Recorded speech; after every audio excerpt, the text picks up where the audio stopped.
Este lunes, 22 horas por Canal 3.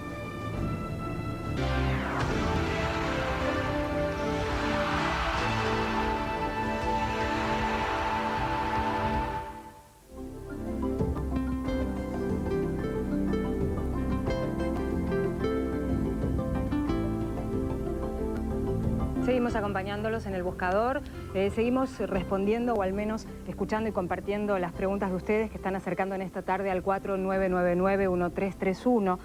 Susana de Aedo dice: la violencia tiene un efecto expansivo, cuenta que le agarró un ataque de pánico, el efecto de la violencia sentía que bueno, puede llegar a todos lados, la violencia está al servicio del poder, dice Susana. Ana también se comunicó con el buscador y pregunta, y de algún modo yo creo que podemos transmitir esta pregunta a nuestro próximo invitado que gentilmente se acercó hoy aquí, es el señor Jaime Barilco, que ya va a estar en un ratito con Jorge Bucay. Violencia, preguntan por aquí, doctores, ¿se transmite genéticamente? ¿Se potencia de algún modo por los hechos de la vida de esa persona? La violencia, por los hechos de violencia que tiene en la vida. ¿Se transmite genéticamente la violencia? Bueno, bienvenidos ustedes y quiero compartir con ustedes, que ustedes sepan, es muy halagador que el profesor Barilco esté aquí con nosotros. Es alguien de los que yo considero un maestro de mi vida, de quien aprendo y espero seguir aprendiendo mucho tiempo. Así que me halaga tu presencia aquí, Jaime, y yo te agradezco. El tema que nos convoca no es muy alegre, lamentablemente, es bien doloroso. Y quizás empiece por trasladarte esta pregunta, ¿no? ¿Es la violencia un hecho genético o es la violencia un hecho educado, enseñado y aprendido? Sí, mira, yo creo que hay leyes que a veces como que se olvidan, ¿no? El ser humano es el ser educado, el ser que se hace. El gato nace, el tigre nace, la flor nace, la hierba nace y es. El hombre se hace, y mejor dicho, lo hacen. Lo hacen los padres, lo hace la sociedad, lo hace la escuela. Todo eso es un fenómeno educativo. Todas esas influencias que toman, obviamente, a los genes y los tuercen, los modifican, los encaminan en distintos rumbos. Por ejemplo, viste que hoy dicen, viste cómo son los chicos hoy, los jóvenes hoy, que son violentos, que esto. Y mi respuesta suele ser, los chicos son lo que ustedes hacen de los chicos. Las generaciones pasadas, pues, los chicos se sentaban a la mesa, estaban tranquilos, no rompían vidrios. Y acá lo que se enfrenta, y vos lo planteaste muy bien, son dos sistemas de educación. Que no se diga sino más solamente fanatismo y mucho menos confundirlo solamente con el Islam. Creo que es un error de facilismo, de decir las cosas así rápidas para irse a dormir. No, acá hay dos sistemas educativos. Un sistema educativo que se basa en la religión, en un concepto de Dios de la venganza, de Dios de la muerte contra todos los que no estén con ese grupo religioso. Y otro es un sistema que se podría decir en definitiva ateo, que es Occidente. Occidente, lo dijo Buber, está a la intemperie. Y esa es una frase que se dijo hace 60, 70 años. Y él decía la intemperie en el sentido de que no estamos cubiertos, que no tenemos techo. Y ahora resulta que estamos a la intemperie también físicamente con lo que sucedió. Y esto hay que entenderlo, creo que hay que entenderlo así, porque si no vamos a empezar a hablar del hombre. El hombre es Miguel Ángel, el hombre es Hitler. Seguro, y la Madre Teresa de Calcuta. Todos son el hombre. Claro, la señora tenía una pregunta antes que yo le dije que la sostenga para hacerte a ti. ¿Tu nombre es? ¿Francisca? Sí. No, esto que es tan irracional a mí me produce mucha impotencia y a la vez me paraliza, me da miedo. Entonces yo me pregunto, en el mundo, ¿qué quieren? ¿Una sociedades así que se paralicen y unos pocos que las manejen?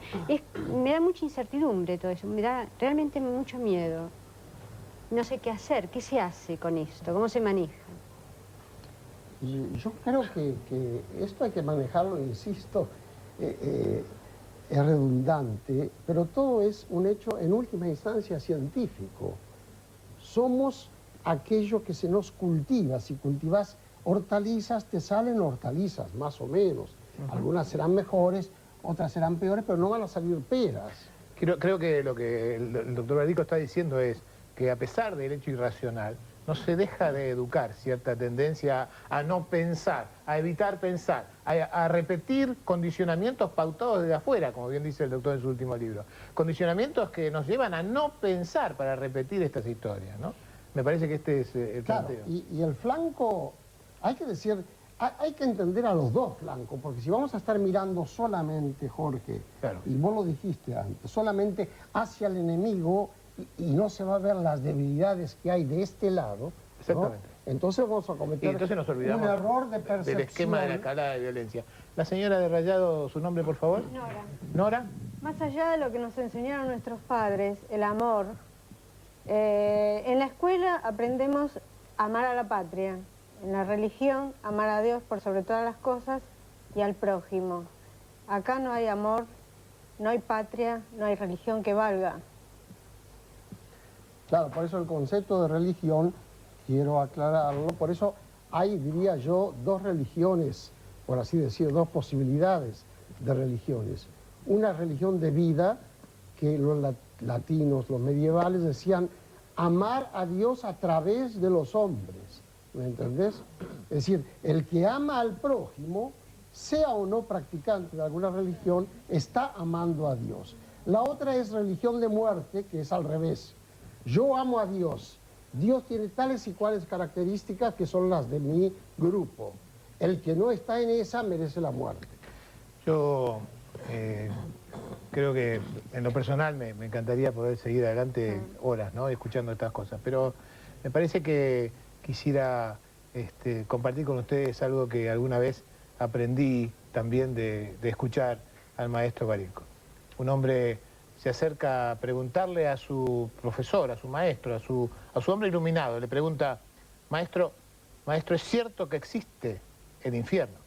Y el hombre se pone furioso y lo ataca desesperado y se planta frente a él y saca la espada para cortarle la cabeza porque el maestro lo ha despreciado por su pregunta. Y cuando se acerca a cortarle la cabeza, el maestro le dice, esto es el infierno, este odio que sentís, esta incapacidad de tolerar la idea de que alguien te cuestione, esto es el infierno.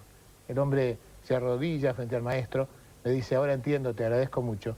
Y entonces, cuando el hombre le agradece, el maestro le dice, y esto es el cielo. Las dos cosas están dentro de vos.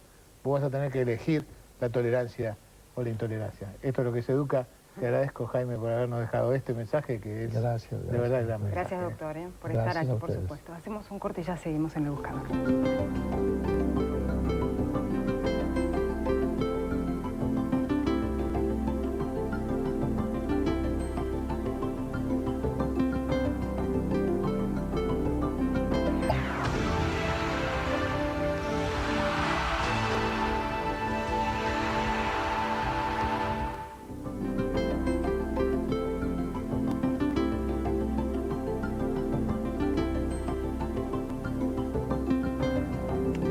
Seguimos en este buscador hoy hasta las 3 de la tarde aquí en Canal 13 en vivo y bueno, por supuesto que seguimos ahondando en distintos puntos de vista a propósito de esto terrible que vivimos en el día de ayer en el mundo. Patricia Fernández Escudero es una argentina que trabaja en una clínica en Nueva York, es especialista ella en catástrofes y han vivido determinadas circunstancias allí, desde huracanes a otras cuestiones de emergencia que hacen que estén preparados como para ayudar a las víctimas y sobre todo a las familias de las víctimas a seguir viviendo. Vamos a comunicarnos desde los Estados Unidos. Patricia Escudero, ¿nos escuchás? Sí, los escucho. Buenas tardes. Muy buenas tardes. Ante todo, bueno, queríamos saber tu opinión. ¿Qué nos puedes decir? ¿Cómo puedes describir lo que se vivió ayer en los Estados Unidos y qué ha ocurrido en estas últimas horas? ¿Cómo se va procesando este duelo? Bueno, las personas acá en Estados Unidos, acá en New York concretamente, están con un estado de angustia muy elevado. Estamos empezando a recibir las primeras consultas. Las personas, los familiares de las víctimas están experimentando lo que llamamos en psicología trastorno de estrés agudo, donde algunos de ellos todavía no pueden asimilar lo que les está ocurriendo. están experimentando algunos de ellos un estado como de parálisis emocional. En algunos casos las personas también están como no pudiendo recordar parte de lo sucedido, es decir, que están teniendo episodios de amnesia parcial, y desde ya un gran estado de confusión. Patricia, Jorge Bucay te habla, ¿cómo estás? ¿Qué tal, Jorge? Patricia, contanos un poquitito para que todos te escuchemos. Nosotros, vos sabés, hemos pasado por episodios demasiado parecidos a estos no hace demasiado tiempo. Contanos qué creen ustedes, los especialistas en catástrofes, que pasa después con el estrés postraumático, con el estrés agudo. Bueno, lamentablemente hay muchas personas que sufren un trastorno de estrés agudo, que es básicamente lo que se conoce como estado de shock. Algunos de ellos van a experimentar lo que conocemos con el nombre de trastorno de estrés postraumático.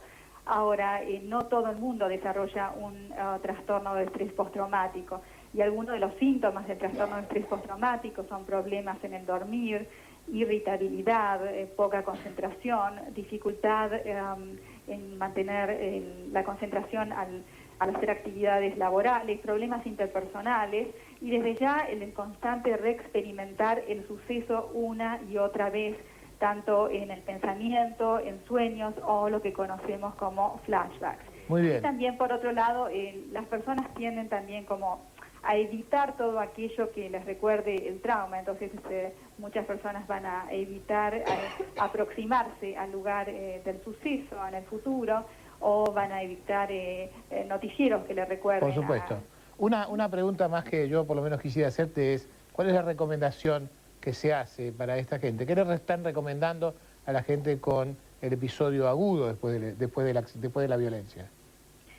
Bueno, nosotros estamos ofertando a la comunidad en estos momentos un programa de tipo grupal y atención también individual. Lo que es más aconsejable son lo que se llama Critical Incident Debriefing, que son básicamente grupos donde los participantes son entre 10 y 15 personas, en los cuales los participantes pueden rever, procesar cada uno de los detalles de lo sucedido, lo que han visto, las imágenes más terroríficas, por ejemplo, bueno, personas cayendo de los edificios, por supuesto, los olores, el humo, todo aquello que hayan presenciado, vivido, dado que este procesamiento del trauma los va a evitar tal vez el desencadenamiento de un trastorno de estrés postraumático.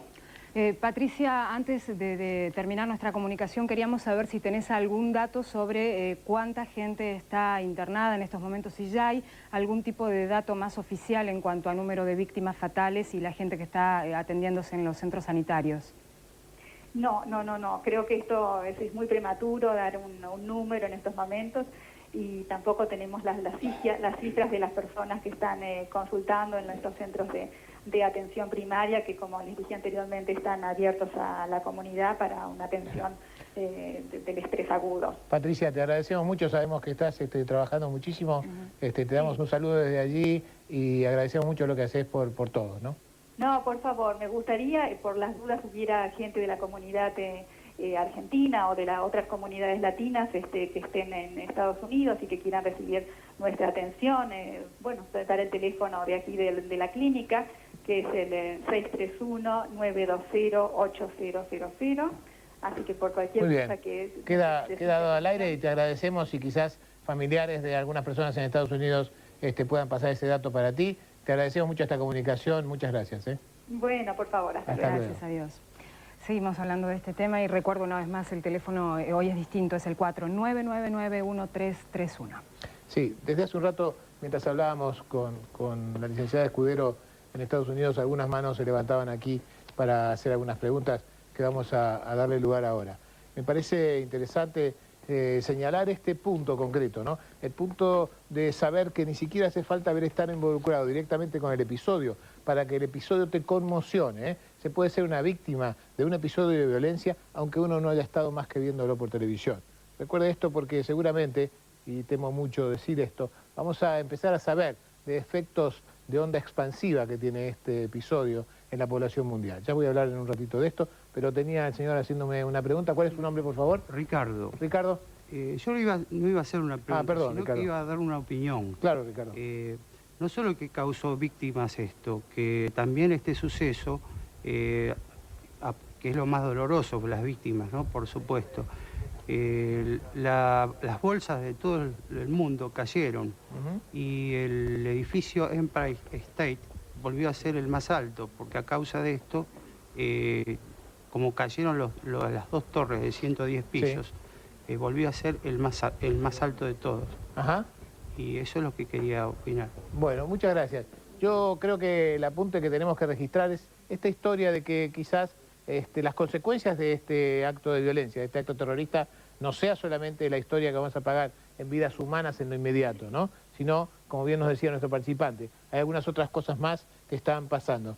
¿Tenías una pregunta para hacer, me pareció antes? ¿La tenés todavía? Sí, todavía la tengo. ¿Tu nombre es? Mi nombre es Laura. Laura. Quisiera saber cómo se puede seguir viviendo después de un atentado o de un hecho tan dramático. ¿Cómo hacen los familiares de las víctimas o los sobrevivientes para seguir viviendo? Muy bien. Por una vez, quizás no conteste yo esta pregunta. ¿Tu nombre es? Sofía Guterman. Sofía, ¿cómo se hace? ¿Cómo se hace? Es muy difícil. Es aprender a convivir con el dolor, que resulta sumamente difícil y sumamente negativo en muchos casos. Entonces, al mismo tiempo, tenés que sacar fuerzas para que tu dolor, en homenaje hacia aquel que se ha ido inocentemente, sin saber por qué, se convierta en algo positivo. Nosotros, los familiares de las víctimas, hace más de 7 años que estamos luchando por justicia, por el esclarecimiento, por verdad y para mantener fresca la memoria. En esa lucha, nosotros ponemos lo mejor de nosotros mismos, más aún aquello que no podemos poner y que sacamos del dolor, son fuerzas que nos da el dolor.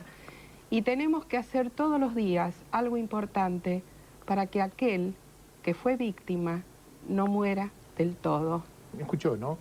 Me parece que este testimonio de Sofía tiene mucho que ver. Tiene mucho que ver con la historia de transformar el dolor y el duelo no solo en un duelo, ¿no? No solo en el retraerse a la historia de llorar la situación perdida, no solo en el dolor que ocasiona el que no esté, aquel que no está, porque en realidad de esto se trata, ¿no? Se trata de transformar nuestras dificultades en posibilidades, en alternativas, tratar de que la lucha continúe para conseguir mejorar, en tanto en cuanto seamos capaces de esto, y creo que lo somos, el mundo en el que vivimos. Sí, sí, por favor. Su nombre, por favor, primero. Héctor. Héctor.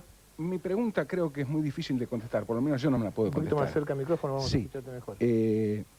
Me preocupa el mañana. Me preocupa cómo va a responder el que fue agredido. Seguramente con más violencia. A mí me parece tan interesante esto que dice Héctor, ¿no? Que pensaba yo en que, cuando pensaba en esta pregunta que seguramente iba a venir, ¿no? Yo pensaba en dejarlo esto en una imagen, ¿no? A ver si puedo mostrárselos de esta manera. Un episodio cualquiera, ¿eh? Un episodio cualquiera. Un episodio que puede ser un episodio económico, que puede ser un episodio complicado respecto de otro, un episodio de un bloqueo, un episodio de un castigo en el orden internacional. Genera la necesidad de una respuesta a este episodio. Y esta generalidad de respuesta necesita de una respuesta que sea mayor, porque si la respuesta es igual, entonces no tiene sentido, y entonces genera una respuesta mayor que esta. Esta es la venganza, esta es la respuesta a este episodio. Esta es la respuesta violenta a esto que interpreto como una violencia. Por supuesto que aquel que es víctima de esta violencia puede pensar que esto no va a quedar así. Puede plantear esto como una historia de mojada de oreja, como escuché por ahí en la radio. Puede escuchar esto como que nosotros no nos vamos a quedar con esto. Puede escuchar esto como un desafío. Y entonces al desafío contestarlo de otra manera. Contestarlo con otro episodio de violencia. Con otro episodio más de violencia, que sin lugar a dudas, va a transformar esto en otro más. Tengo todavía todas estas flechas para poner en el pizarrón. La pregunta es, ¿hasta dónde vamos a llegar? ¿De esto se trata? ¿Se trata de esta historia? ¿De ver quién es el que da la respuesta más fuerte? Dentro de un corte hablamos.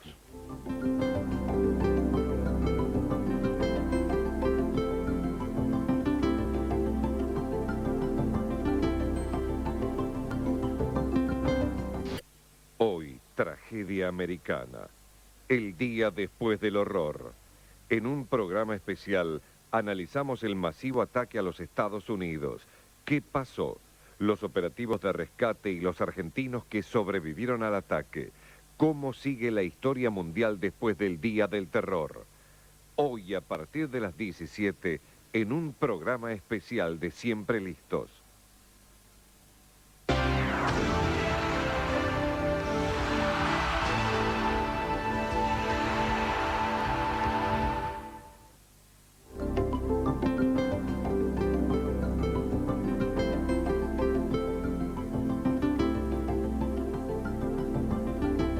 Seguimos en esta tarde con ustedes aquí en vivo en Canal 13 en El Buscador y tratando de buscar alguna respuesta. Justificativo no hay para la violencia, pero bueno, alguna respuesta que nos calme al menos. Martín Rodríguez dice, todo sucede por el dominio de las mentes, como en el fútbol, primero si se hace hincha a alguien, después se lo fanatiza y luego se llega al odio entre equipos. Esto también sucede, por ejemplo, con la religión. María Esther dice, ¿qué pasa cuando una potencia que domina el mundo, en lugar de calmar las cosas, responde con más violencia? Bueno, realmente uno ya no quiere imaginar qué es lo que puede llegar a ocurrir. Seguimos aquí en El Buscador y en este caso, Jorge, estás con el doctor Andrés Raskowski. Sí, el doctor Andrés Raskowski es un honor para nosotros en este momento y en este programa, y lo hemos convocado porque además de ser alguien de referencia en el tema de la violencia, me parece a mí puede ayudarnos en alguna de las preguntas que van surgiendo para nosotros.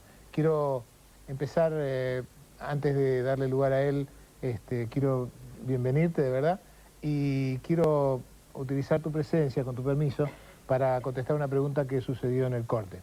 Que es una pregunta de la señora allí en la segunda fila, señor director. ¿Cuál es tu nombre? Elsa. Elsa. Quería saber si la violencia no es un problema de valores, en el sentido, si tanto valores de la vida propia como ajena. Y cuando Elsa hizo esta pregunta, la señora al lado, ¿qué te llamas?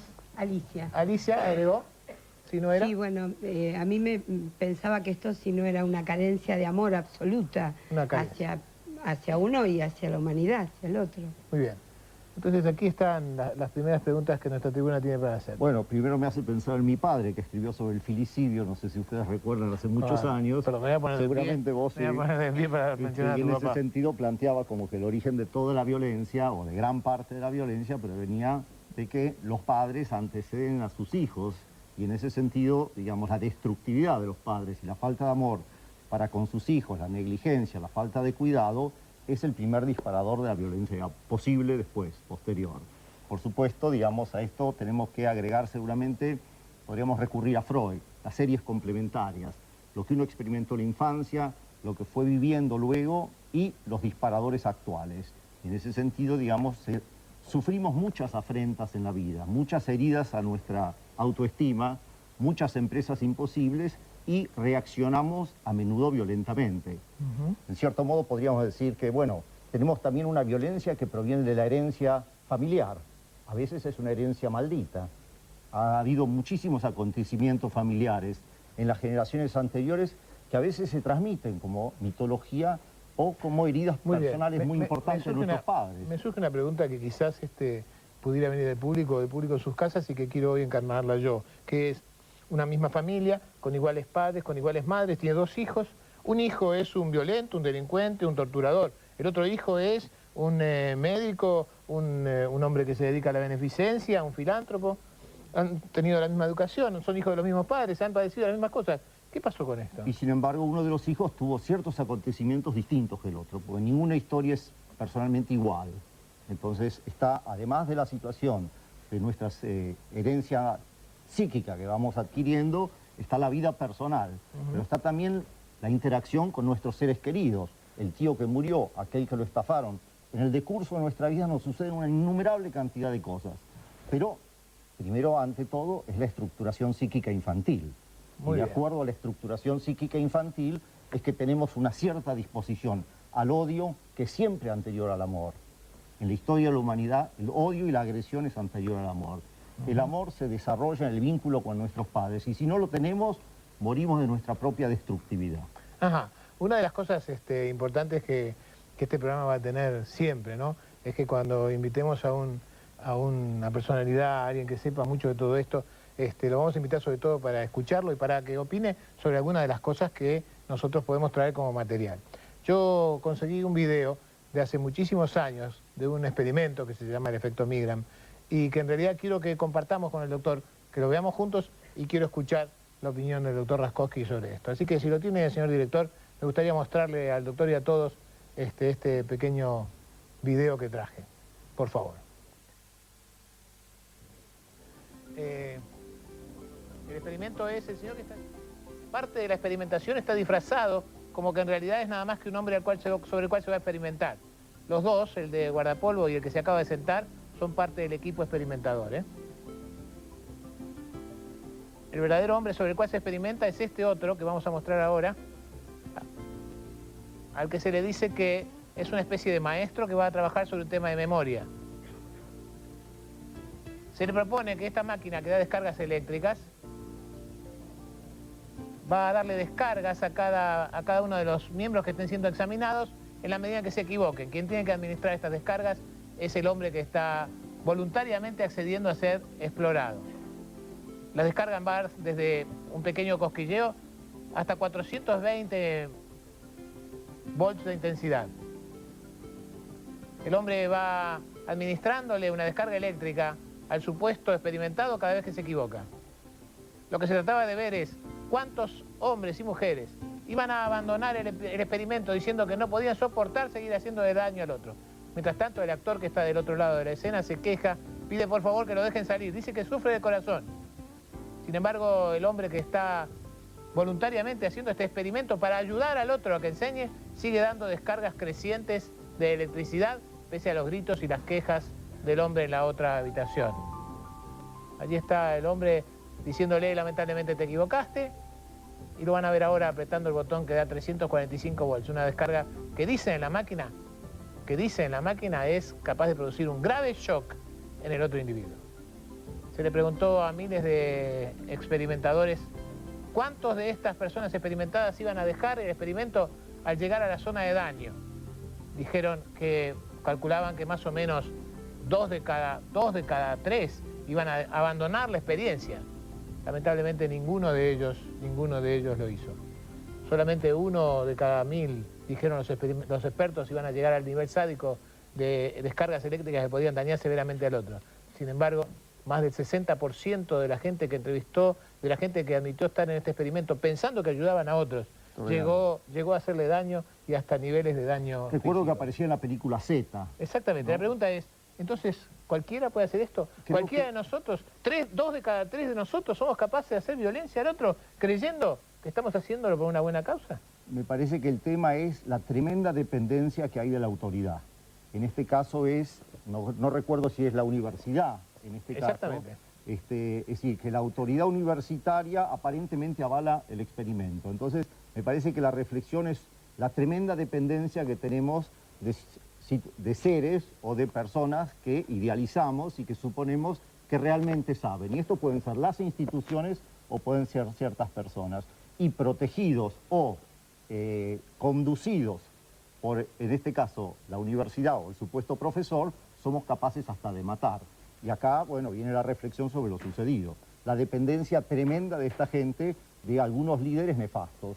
Y la otra reflexión sería, bueno, ¿cuánto necesitamos de conductores sanos que nos sepan guiar y cuán responsables son los conductores y las figuras con autoridad social de muchos de los sucesos dramáticos que suceden en la vida? Las identificaciones con los seres situados en lugares de tremenda responsabilidad como dignatarios, como indica la palabra dignatarios, tienen que ser dignos. Y nosotros, nuestro país, tiene una historia muy dramática en ese sentido. No podemos dejar de recordar que nuestro presidente está preso y próximo a ser condenado.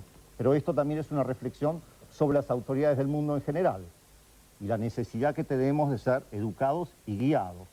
Bueno, esto tiene enormes implicancias. Podemos reflexionar sobre los suicidas. Quiero decir, lo que estás diciendo, si entiendo bien, es que nada garantiza, digamos así, ningún cargo y ninguna función garantiza que quien lo esté ejerciendo no esté animado por otros intereses que no son el beneficio de los otros.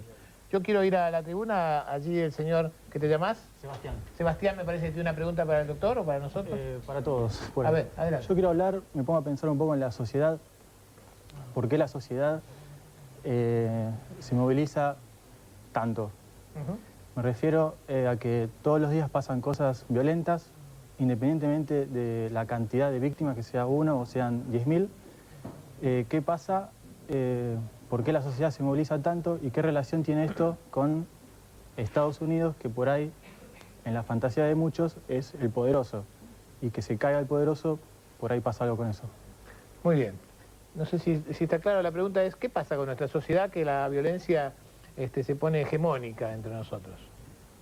Bueno, vivimos indudablemente en un mundo todavía con unas tremendas desigualdades económicas. No sé si se refiere a eso la violencia, y esto nos va a llevar muchas décadas resolver. Vivimos también en un mundo de una violencia que se ejerce los unos sobre los otros y generacionalmente e individualmente. Padecemos enormes afrentas, hay una injusticia global muy importante. Se visualiza mucho más ahora en la globalización, pero no tenemos una resolución económica de los tremendos dramas. Podemos decir, esto es una catástrofe, 10.000 muertos o 5.000 muertos. Pero si tomamos los países africanos o si tomamos Latinoamérica en la cotidianeidad, también vivimos una tragedia constante. Pero me parece que la pregunta es, ¿nos pone más complicado que sea justamente Estados Unidos, legislador y supuesto rector de esta historia, la que está siendo atacada? Es cierto, la caída de ciertos valores genera una situación de pánico colectivo, una sensación no solamente de incertidumbre, sino de tremendo desamparo. Todos estamos deprimidos, parcialmente identificados con lo que sucedió, se nos han caído ciertos valores. Las Twin Towers y Nueva York representa cierta avanzada tecnológica, cierto ideal en algún lugar, a pesar de todas nuestras críticas. En algún lugar representa la caída de ciertos valores y nos genera una sensación de angustia y de desconcierto y de desamparo. Le agradecemos, doctor Raskowski, muchísimo que haya estado hoy aquí para reflexionar con nosotros. Hacemos una pausa y ya seguimos con ustedes aquí en este buscador señor especial. director, yo quisiera terminar este bloque con el doctor Raskowski aquí, porque me parece a mí que esto amerita y honra lo que el doctor acaba de decir. A pesar de todas estas cosas, ¿no? A pesar de lo emblemático de todo esto, a pesar de la historia de los Estados Unidos, le pido que se quede reflexionando sobre esto y estarás de acuerdo conmigo en que es un símbolo de la sociedad en la que vivimos. Una hora después del derrumbamiento de la segunda de las torres, se agotaron las postales en Estados Unidos donde se vendían las imágenes de Nueva York con las postales de las torres, porque la gente quería conservar el recuerdo de la foto tal como era para compararlo con lo que después fue. Quizás una ironía de nuestra falta de realidad en concepto de la catástrofe. Gracias, muchas gracias, te agradezco mucho, muchas gracias.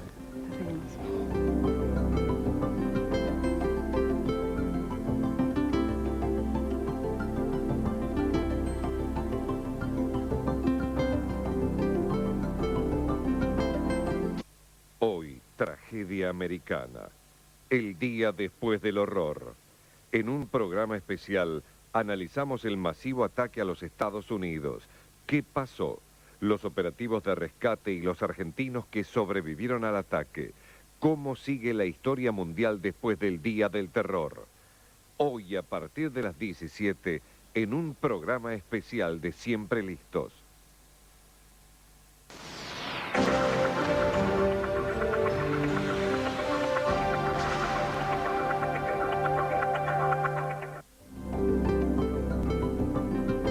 Llegando al final del buscador de hoy y queremos agradecer sus mensajes. Tenemos dos antes del final de hoy. Natalia dice, buscar a los culpables no sirve porque el mal ya está hecho. Y Elena dice, tratar de comprender ayuda más que buscar a los culpables porque eso es buscar venganza. Sí, pero nosotros que hemos pasado por este lugar en Argentina y que creo que hemos vivido y seguimos viviendo esta historia, me remonta esta pregunta a alguno de nuestros invitados. ¿Me puedes decir tu nombre, por favor? Jorge Leo. Jorge, ¿escuchaste esta historia que buscar a los culpables no sirve? Yo no creo que sea cierto eso. Nosotros estamos detrás de los culpables. Yo no quiero venganza, quiero los culpables. Ajá. Después alguien actuará con los culpables. Pero la venganza yo no la busco, aunque la deseo. No puedo dejar de Aunque la deseo, ocultarlo. bueno. Gracias por tu sinceridad. Te voy a dejar un ratito para el final porque quiero que me cuentes lo que te pasó porque sé que es muy especial. Y me gustaría que me cuentes tu opinión respecto a esto de los culpables. ¿Tu nombre es? Olga de Esquina. Olga. Bueno, como dijo Jorge Leo, nosotros no podemos pensar en quedarnos quietos sin encontrar a los culpables. Si encontramos un sentido a la vida, es justamente buscando justicia. si no hay justicia, esto se va a seguir repitiendo. Y no puedo entender inclusive muchas preguntas que hoy acá se han hecho, me da la sensación de que vivimos en mundos diferentes. Claro, ¿cómo me gustaría que como parte de la apertura, para poder entender lo que no desemboca en la violencia, uno sea capaz de comprender a aquel que, porque no le pasó lo mismo que a mí, tiene otra historia, otro lugar, otra forma de llegar? No sea cosa que aquellos que queremos la justicia nos volvamos justicieros vengativos en lugar de buscadores de justicia racional, ¿verdad? No es eso. ¿Se entiende esto, no? Sí, y me gustaría mucho que nos cuentes brevemente por qué te hemos invitado. Porque de verdad, cuando leí que estabas aquí, había escuchado de vos, me sorprendí. Es un lugar que no se lo deseo a nadie, justamente es lo que hoy hablábamos con Jorge, que muchas veces lo dijimos con la señora de Jorge que falleció, con Norma, cuánto daríamos por cambiar nuestro lugar. Norma y yo fuimos sobrevivientes y ambas perdimos un hijo, ella un hijo y yo una hija en AMIA. Y bueno,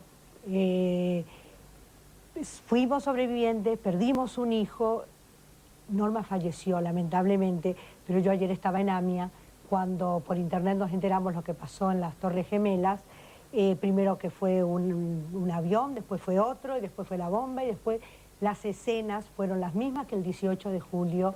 Yo estaba dentro de AMIA, tuve la suerte de salir y decir no dejo a nadie. Seguro, pero ¿por qué te conmocionó tan especialmente lo de Nueva York? Lo de Nueva York me conmocionó primero porque las escenas eran las mismas y me hicieron revivir, y porque tengo una hija viviendo en Boston en este momento. Claro.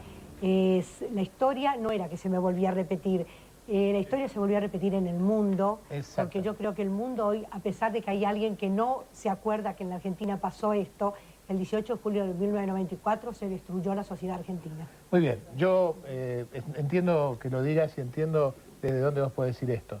Las sociedades se destruyen si los hombres dejan que las sociedades se destruyan. Y creo que si estamos aquí haciendo este programa, si estamos aquí hablando de esto, es porque esta sociedad está pugnando por no ser destruida. Creo que a veces, como sucede, ¿no? Uno puede hablar desde muchos lugares y también se puede hablar del dolor. No dejemos que nuestro dolor nos vuelva intemperantes. No dejemos que en realidad, frente a la violencia irracional, nos volvamos irracionales. No dejemos que la incapacidad de otros de escuchar nuestras razones para pelear por nuestras cosas nos ciegue respecto de las razones de los otros para escuchar estas historias. Porque si no transformaremos esto en una lucha infinita y eterna que me parece a mí que está reflejada en esto que yo quiero usar para contar, para terminar el día de hoy. Este es un cuento que yo nunca cuento, porque es un cuento que habla de lo más horroroso de los seres humanos, de aquellas cosas contra las cuales quiero pelear, de aquello que me separa de algunos colegas que empieza antes que el amor. Yo acepto las posturas, simplemente no estoy de acuerdo.